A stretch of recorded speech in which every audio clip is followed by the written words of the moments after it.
तथ्य को पहचानने के बाद अप्रोच में संतुलन रहेगा। क्योंकि मैं मानता हूं कि असम में बहुत सारे लोग मुस्लिम पहले से बसते हैं और बहुत सालों से बसते हैं, उनके साथ समस्या नहीं है, और इसीलिए हाँ असमिया मुस्लिम है। ये बात अलग है कि बहुत सारे लोग जो पड़ोस के देश से आते हैं, घुसपैठिए के रूप में आते हैं, वो अपनी भाषा लिखवाते हैं असमिया, एक शब्द नहीं आता उनको असमिया का, वो बंगला बोलते हैं। लेकिन मैं कहूंगा कि मूलतः इसकी जड़ में अगर हम पहचानेंगे कि बांग्लादेश से बहुत सालों से हो रही घुसपैठ के कारण धीरे धीरे करके केवल आसाम के लिए नहीं, केवल पूर्वी भाग के लिए नहीं, सारे हिंदुस्तान की सुरक्षा संकटग्रस्त हो गई। इस तथ्य को हम अगर पहचानेंगे तो फिर मानना पड़ेगा कि आज असमिया लोग भी जो असम में रहते हैं बहुत सालों से, उनको लगता है कि जिस स्केल की अशांति और जिस स्केल की हिंसा आज असम में हुई है, वो अगर देश के किसी और भाग में हुई होती तो आप देखते हैं कि सब के सब ये कर दो, वो कर दो, ये कानून बना दो, ये धारा 356 लगा दो, फलाना कर दो, ये सब लगा देते। यहां पर पत्र पत्रिकाओं में से भी किसी को ये एहसास नहीं होता कि कितनी खराब स्थिति है वहां पर, क्योंकि कारण ये है कि कुछ जिले हैं कि जहां पर हुआ है ये सब, थोड़े से जिले, और एक प्रकार से मैं कहूंगा कि उन जिलों में जो स्थिति आई है उसमें हमने भी अपना योगदान किया एनडीए के समय में। उनकी मांगों को, बोडोस की मांगों को सोच करके उसके आधार पर टेरिटोरियल काउंसिल बनाई, और वो टेरिटोरियल काउंसिल जो बनी उसके कारण बोडो जो मांगते थे कि हमको अलग बोडोलैंड मिलना चाहिए, राज्य मिलना चाहिए, वो नहीं हुआ, तो उसके एक स्थान पर कम से कम कुछ हुआ। और इसीलिए बहुत सारे लोग हमारे के एनडीए की सरकार ने सही कदम उठाया। लेकिन आज क्या हुआ है कि उन्हीं एरियाज में, उन्हीं डिस्ट्रिक्ट्स में, क्योंकि पास के देश से लोग आए हैं घुसपैठिए बहुत सारे, तो उसके कारण लोग कहते हैं कि इनको ये अधिकार दिए हैं, ये मान करके इनकी बड़ी संख्या है, हमारी संख्या अब ज्यादा हो गई है। और मैं आपके सामने रखना चाहूंगा कि पिछले दिनों में न केवल प्रधानमंत्री ने कहा जो कुछ हुआ है वहां पर वो कलंक है। प्रधानमंत्री वहां गए थे, उसी दिन गए थे 28 तारीख को, 28 तारीख को गए थे, जिस दिन 28 तारीख को यहां पर इंडियन एक्सप्रेस में एक खबर छपी, खबर नहीं, एक आर्टिकल छपी, और आर्टिकल लिखने वाले कौन थे? ब्रह्मा थे, जो कमिश्नर थे इलेक्शन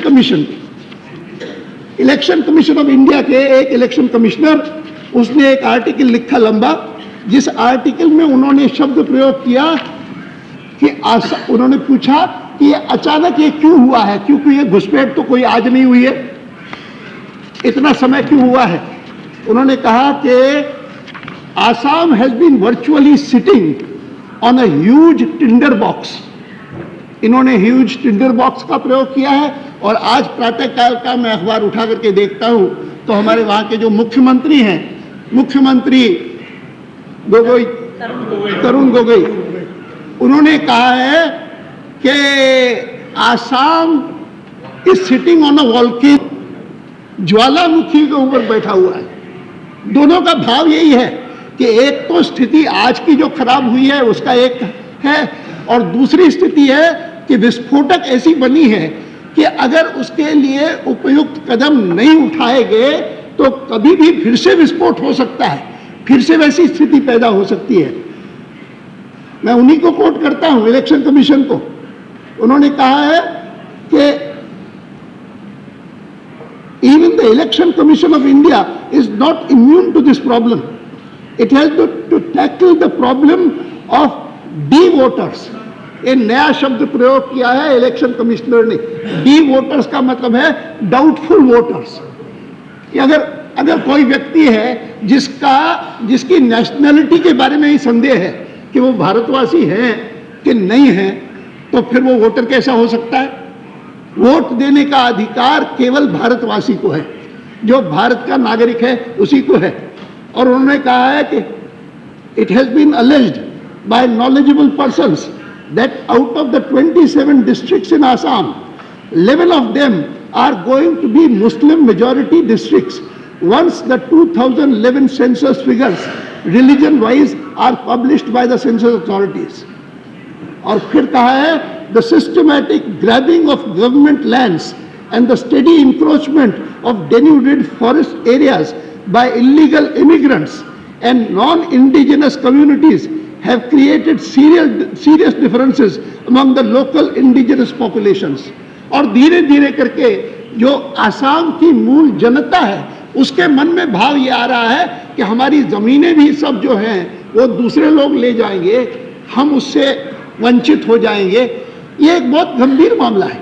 इसको केवल हिंदू मुस्लिम के संदर्भ में नहीं देखना चाहिए। मैंने जैसे शुरू में कहा कि इसको भारतवासी और विदेशी इस संदर्भ में देखना चाहिए।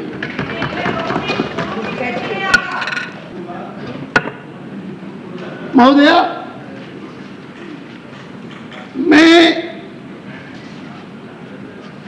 मैं याद करता हूं कि इसका आरंभ जो हुआ, इस समस्या की ओर अगर सारे देश का ध्यान किसी ने दिलाया तो 1980 में जब वहां के छात्रों ने, नौजवानों ने इसके खिलाफ आंदोलन किया था। और ऐसा आंदोलन मैंने अपने 60 साल के राजनीतिक जीवन में बहुत सारे आंदोलन देखे, लेकिन जितना व्याप उस आसाम के आंदोलन का था और जितनी पहुंच उनकी थी और शांतिपूर्वक ढंग से केवल उनका नेता आदेश देता था और उस दिन आसाम बंद रहता था, यहां तक कि चुनाव में लोगों ने भाग नहीं लिया, कुछ नहीं हुआ, ऐसी स्थिति हुई। और उस आंदोलन के बाद स्वाभाविक रूप से 1980 में हुआ, शायद 81-82 में एजीपी की सरकार आई होगी, 85 में आई, तो उसके तुरंत बाद उसका परिणाम राजनीतिक भी निकला।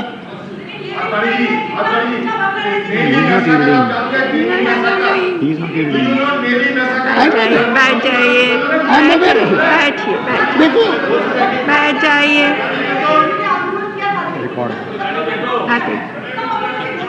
I am aware of it. देखो, मैं कहना चाहता हूं कि आज भी अगर बांग्लादेशी कोई आता है और उसको कोई मारता है तो ये कोई खुशी की बात नहीं है। मैं आपको कहता हूं कि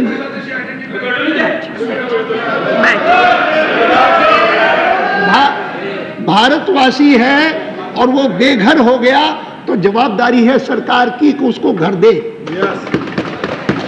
लेकिन विदेशी भी अगर यहां पर आता है कोई और उसकी कोई हत्या करता है तो उसको क्षमा नहीं किया जा सकता, उस पर खुशी नहीं मानी जा सकती किसी भी प्रकार से। और ये अप्रोच मैंने इसीलिए बार बार कहा कि ये एथनिसिटी का सवाल नहीं है। कुछ लोगों को लगता है कि सांप्रदायिक के स्थान पर एथनिक वायलेंस कहना उसमें आपत्ति नहीं है। मैं दोनों को गलत मानता हूं और मैं मानता हूं कि इस सवाल को बांग्लादेश में जो बांग्लादेश से घुसपैठ है और उसके कारण जो परिणाम पैदा होता है, स्थिति पैदा होती है, वह एक बहुत गंभीर मामला है और उसमें स्टेट गवर्नमेंट से ज्यादा जवाबदारी केंद्र सरकार की। इसलिए मैं बहुत महत्वपूर्ण मानता हूं कि मैं जब ये बात कहता हूं तो मैं कोई विपक्ष का व्यक्ति हूं इसलिए नहीं कह रहा हूं, लेकिन every word of that I say is endorsed by the highest court ने IMDT एक्ट को जिस समय रद्द किया 2005 में, उन्होंने जो कुछ उसमें कहा है बहुत गंभीर मामला है। प्रधानमंत्री जी एक प्रकार से आपकी सरकार पर आरोप लगाया कि that you are colluding with foreign aggression. जो कुछ हो रहा है वो फॉरेन एग्रेशन है, एक्सटर्नल एग्रेशन है, और उन्होंने said that this foreign aggression is stopped. उन्होंने इलीगल इमिग्रेशन को फॉरेन एग्रेशन, एक्सटर्नल एग्रेशन कहा। And this is the, I don't want to quote all that in detail. इतना ही नहीं तो उसके बाद 2005 में IMDT act Now, IMDT Act was supposed to be a solution for what was the students were agitating against. Rajiv Gandhi ji ने किया था और उन्होंने सोचा कि मैंने बहुत भला किया, लेकिन धीरे धीरे करके सब लोगों को लगा। और सुप्रीम कोर्ट में जब किसी ने PIL की तो सुप्रीम कोर्ट ने इतनी तीखी उस पर कटाक्ष किया कि कमाल है। एक प्रकार से जिन्होंने एक्ट बनाया हिंदुस्तान में और जिन्होंने चाहा था कि भारत के सिटीजन्स जो हैं वो कोई भी बन जाए, किसी भी समय ऐसा नहीं होना चाहिए, उसको खत्म कर दिया। इतना ही नहीं तो उसके बाद आश्चर्य हुआ कि जब सुप्रीम कोर्ट ने IMDT एक्ट खत्म करके उनको कहा कि जो फॉरेनर्स एक्ट है वो लागू करके और जो जो विदेशी हैं उनको निकाल दो, और एक 64 का ऑर्डर है उसके, तो 64 का ऑर्डर लगाओ। तो भारत सरकार ने तय किया कि ऑर्डर जो 1964 का है वो आसाम पर नहीं लगेगा, तय किया आसाम पर नहीं लगेगा। And this is the first time that the Supreme Court within 1 year after it had struck down the IMDT Act had once again to intervene and to say that what has been done now is to undo our judgment and in a way to bypass our judgment, और इसीलिए कहा आसाम पर नहीं लागू होगा, और उन्होंने उसको भी रद्द कर दिया जो उसके बाद का डिसीजन था। मैं ये 2005 और 2006 बैठे हैं कपिल जी, उन्होंने सब पढ़ा होगा, लेकिन उनको सबको पता है, लेकिन बेसिकली उनका कहना यह है 2006 के बारे में। इसीलिए हम 2006 का निर्णय करते हुए हमको लगता है कि पिछली बार हमने कोई टाइम लिमिट नहीं दिया। भारत सरकार को यह नहीं कहा IMDT एक्ट को खत्म करने के बाद भी कि आपको इनको विदेशी घुसपैठियों को कब तक निकालना चाहिए, हमने नहीं कहा। लेकिन अब हम कहते हैं, उन्होंने कहा कि हमको लगता है कि instead of obeying the mandamus issued by this court essentially in the interest of national security and to preserve the demographic balance of a part of India that is Bharat and implementing the 1964 order in Assam in letter and spirit, the authorities that we have chosen to make the 1964 order itself inapplicable to Assam. We have to once again lament that there is a lack of will in the matter of ensuring that illegal immigrants are sent out of the country. और फिर इसके कारण उन्होंने कहा कि we direct that the directions issued to the Union of India to constitute sufficient number of tribunals under the 1964 order to effectively deal with the cases of foreigners who have illegally come from Bangladesh or are residing in Assam be implemented within a period of 4 months from this date. ये 2006 तारीख है उसकी, 2006 5 दिसंबर को ये order issue किया है कि 4 महीने के अंदर हमने जो ऑर्डर IMDT एक्ट को खत्म करते हुए दिया था उसको इंप्लीमेंट करो। I cannot think of a greater failure of the central government than this. I cannot think. मैं विस्तार से जा सकता हूं कि किस प्रकार से इस प्रकार के इलीगल इमिग्रेशन ने वहां पर लोगों के लिए समस्या पैदा की है, विस्तार से जा सकता हूं। लेकिन मैं इतना ही कहूंगा कि सुप्रीम कोर्ट के इस आदेश का पालन न करने का कारण जो स्थिति पैदा हुई है वह देश के केवल आसाम के लिए नहीं, देश की सुरक्षा के लिए एक महान संकट है। प्रधानमंत्री जी पिछले काफी दिनों से आर्थिक मामलों को लेकर के लोग कहते इस मामले में विफल हुई, इस मामले में विफल हुई, उसकी चर्चा इस सेशन में होगी, ऐसा हमको आश्वासन अभी पहली बैठक जो स्पीकर महोदय ने बुलाई थी उसमें हुआ था कि हम चर्चा करेंगे उस पर। लेकिन मैं मानता हूं कि उससे भी ज्यादा गंभीर भारत की, केवल आसाम की नहीं, भारत की सुरक्षा के लिए निकलती है। Failure to implement the supreme court's directions orders in respect of illegal immigration into the country. मैं कंटेम्प्ट नहीं कहूंगा, लेकिन मैं कहूंगा जरूर कि देश के लिए संकट है, राष्ट्र के लिए संकट है। आफ्टर ऑल आसाम जो है उसकी सामरिक स्थिति ऐसी है कि देश की सुरक्षा के लिए स्वयं ही एक महत्वपूर्ण स्थान है, सामरिक महत्व है, और इसकी उपेक्षा करना मैं बहुत गंभीर संकट मानता हूं। गांधी जी तभी अकॉर्ड हुआ था, आसाम अकॉर्ड मैं जानता हूं, मैं जानता हूं अकॉर्ड हुआ था। उस अकॉर्ड के बाद ये जजमेंट आई है सुप्रीम कोर्ट की, बहुत चर्चा होगी, कई बार हो गई, लेकिन उसका मतलब ये नहीं कि इस प्रकार से सुप्रीम कोर्ट की उपेक्षा करके और सरकार कुछ भी करती रहेगी। जब तक पालना नहीं करोगे चर्चा होगी, होगी, जरूर होगी, बार बार होगी। अच्छा, और मुझे तो खुशी होती है कभी कभी। मैंने अभी 2-3 दिन पहले, मेरे हिसाब से मैंने एक केवल पार्टी के प्रवक्ता के नाते नहीं बोला कि मैं अपने कार्यकर्ताओं को उत्साह दिला रहा हूं, लेकिन मैंने एक ब्लॉग लिखा और मुझे पढ़कर के खुशी हुई कि एक कांग्रेस पार्टी के प्रवक्ता ने कहा कि अडवाणी ने तो हार स्वीकार कर ली। और मैंने कहा कि अच्छा प्रधानमंत्री जी, मैं आपको कहता हूं, मैं तो अपनी दृष्टि से कहता था, सोच करके आया था कि आज मैं मांग करूंगा कि ये विषय ऐसा है। आपकी जो पहली सरकार बनी थी, जिसको आप यूपीए 1 कहते हैं, वह चुनाव में से बनी थी, और चुनाव में से बनी थी, लेजिटिमेट था। I don't see anything illegitimate out it. जो दूसरी सरकार बनी है उसके बारे में मैं पहले भी कह चुका हूं कि हिंदुस्तान के इतिहास में मतदान जीतने के लिए, लोकसभा में मतदान जीतने के लिए कभी करोड़ों रुपए खर्च नहीं हुए।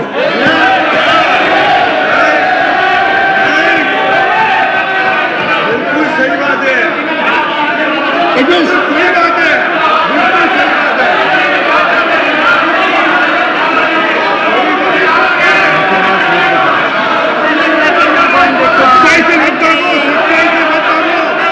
सच्चाई से मत मानो।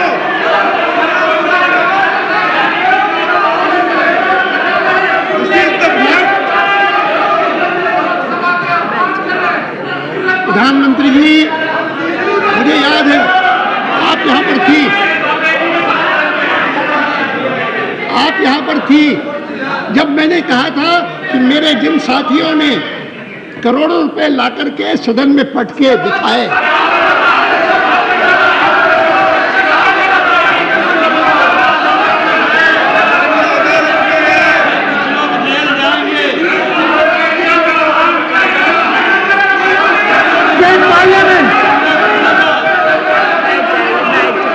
मैं तो एक दूसरा पहलू कह रहा हूं।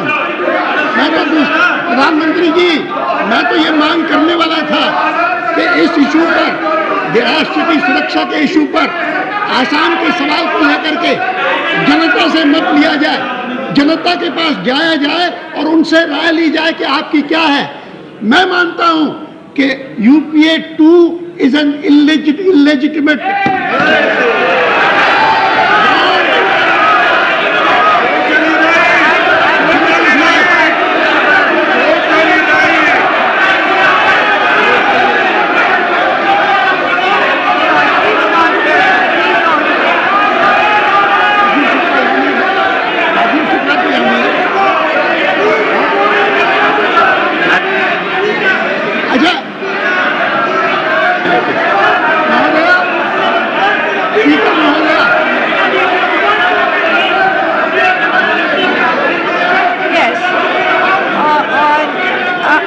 Honorable members, I'll go through the records. Whatever is objectionable, I'll have it expunged. Yes, yes. I'll do it. I will do it. Let me go through the record. Yes. Please don't use this word. Please don't.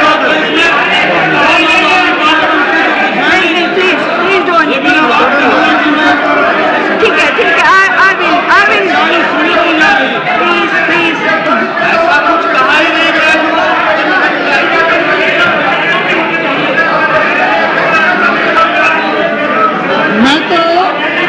मैं तो राजनीतिक दृष्टि से कह रहा हूं, अब मैं संविधान की बात नहीं कर रहा हूं।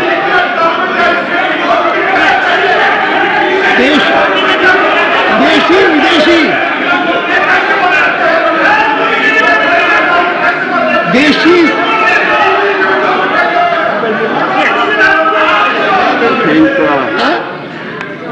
Advani ji is very, very senior leader and we all respect him. But today, प्रधानमंत्री ज्यादा लेंगे, आपसे भी ज्यादा लेंगे। but today he has been saying बुद्धों की तरह बैठो। that the entire election was illegitimate. So it is insult of all of the I have not said people who are election. elected. Yes, that means, and I think he should withdraw. I think he should withdraw his word. Today is the first day.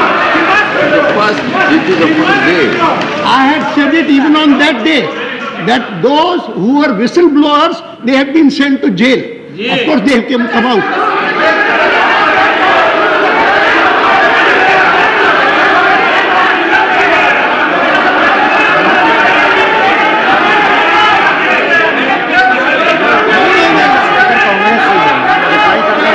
I am not referring.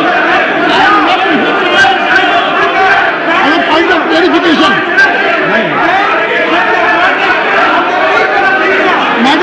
Madam Speaker,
फिर से स्पष्ट करूं, मैं 2009 के चुनाव के बारे में नहीं बोल रहा था, मैं 2009 के चुनाव के बारे में नहीं बोल रहा था, मैं 2008 में जो विश्वास मत लिया गया,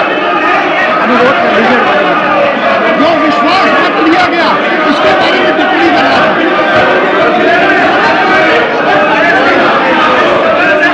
2009 के चुनाव का उल्लेख नहीं है।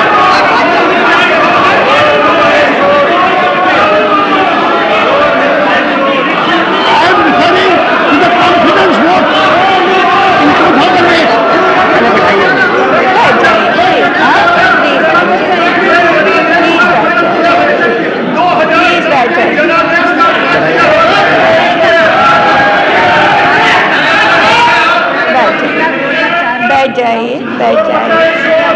बैठ जाइए।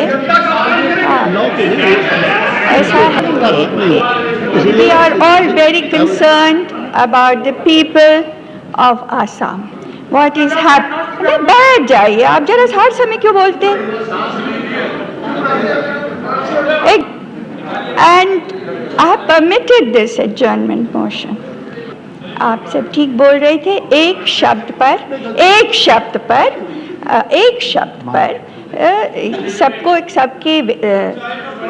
सबको ठेस पहुंच। जरा से ठहर जाइए, ठहरिए।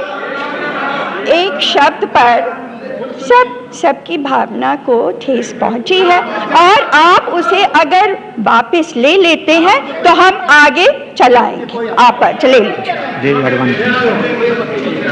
मैंने यूपीए 2 को कह दिया, मेरी गलती थी, और मेरा कहना था कि यूपीए 1 के समय में ही एक प्रकार से जब विश्वास मत यहां पर लिया गया तो हिंदुस्तान में कभी भी ऐसा नहीं हुआ।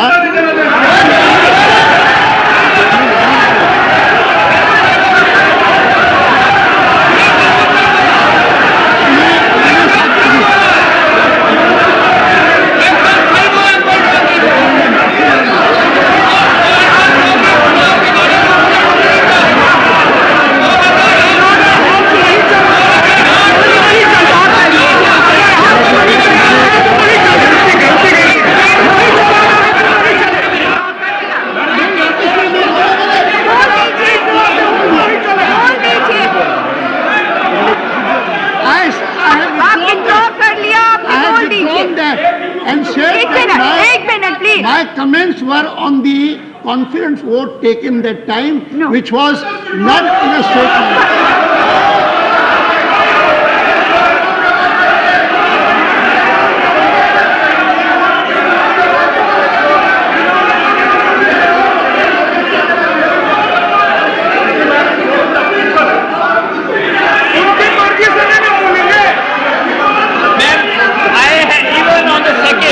Besides the moral point of that, I have an objection to what Mr. Advani is insisting on again, ma'am. Ma'am, kindly refer to Rule 58. Rule 58.2, ma'am, 58.2. Not more than one matter shall be discussed on the same motion. Mr. Advani, you referred to, ma'am, sought adjournment motion on matters relating to Assam. What matter? And then the motion shall be restricted. The motion shall be restricted to a specific matter of recent occurrence involving the responsibility of the government. On two fronts, man. On two fronts, the observations Mr. Advani is making here are quite contrary to what he had sought the adjournment motion for. And therefore, he should restrict himself only to the adjournment motion. There is.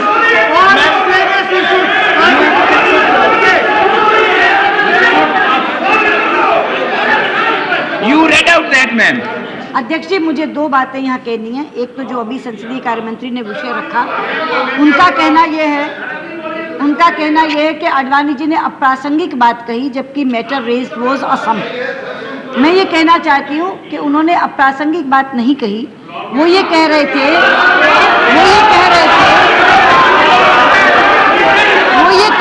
कि सरकार की विफलता,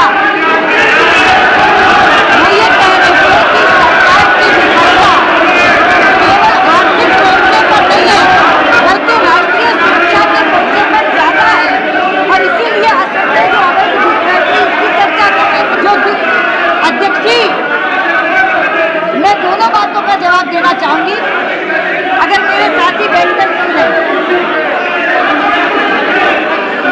संसदीय कार्य मंत्री का ये कहना कि वो उस विषय पर नहीं बोल रहे थे जिस विषय पर एडजर्नमेंट मोशन मांगा है,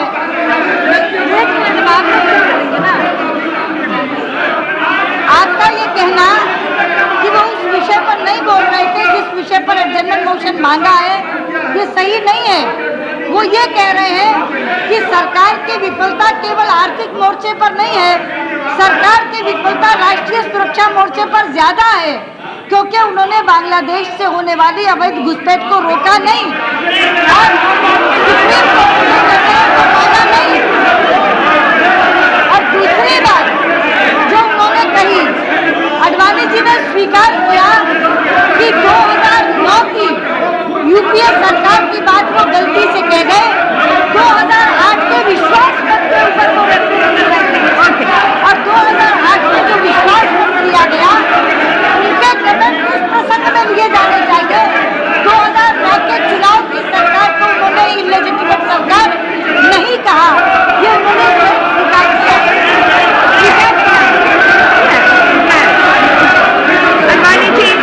बोल चुके हैं, वो भी खत्म होना चाहिए।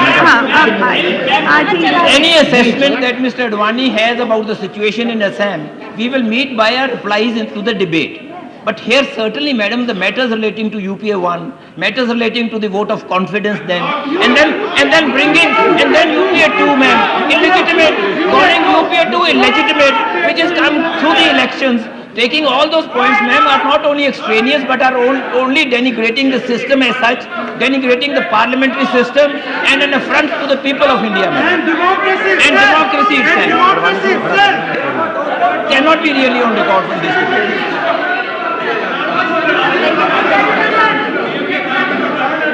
Please don't use these words.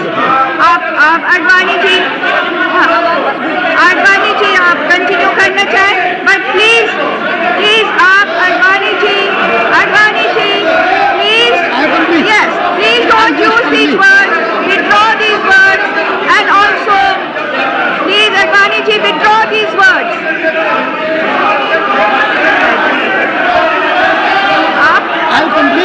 ये शब्द का इस्तेमाल न करें, इन्हें वापस ले लें। असम की बोलने दीजिए। आप क्या करें? क्या कह रहे हैं? असम के बारे में वो कर लिया, ये कर लिया। He is withdrawn. He has withdrawn. मैंने He withdraw is कर लिया। withdrawn. He is withdrawn. He has withdrawn. Please sit down. He has withdrawn. अब जाइए. He has withdrawn. He has withdrawn. अब बैठ जाइए. आप भी बैठ जाइए. He has withdrawn now. बैठ जाइए. He has said, you have withdrawn. You have withdrawn because... Yes, I have withdrawn. I have withdrawn and I have said that All right. my references were to the confidence motion, not to the 2009 elections. क्या qualify कर दिया? अच्छा ठीक है।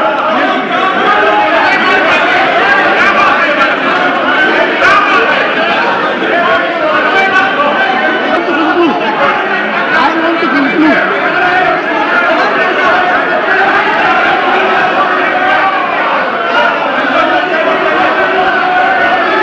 अब क्या हुआ?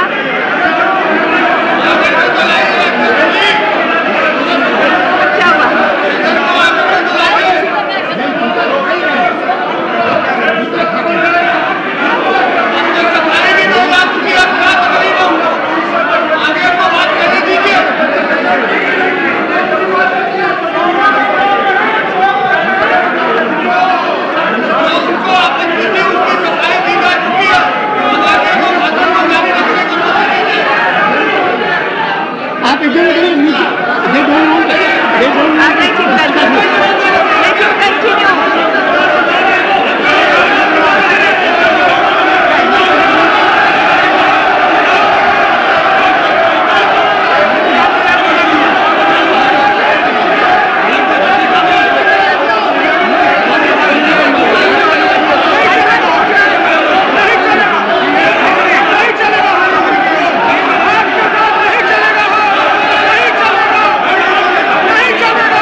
बैठिए बैठिए बैठिए, और बैठ तो जाइए। आइए, क्या कर रहे हैं? बैठ जाइए।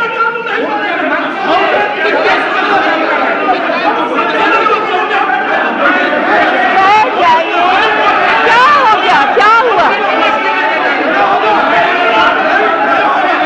Please sit down, sit down, sit down, sit down. बैठ जाइए। क्या हो गया?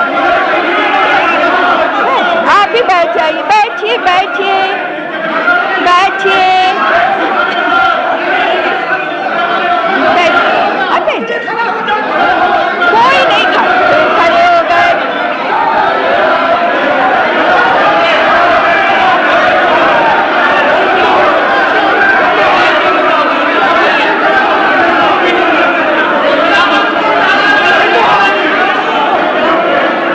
हाउस एडजर्न नहीं हो सकता।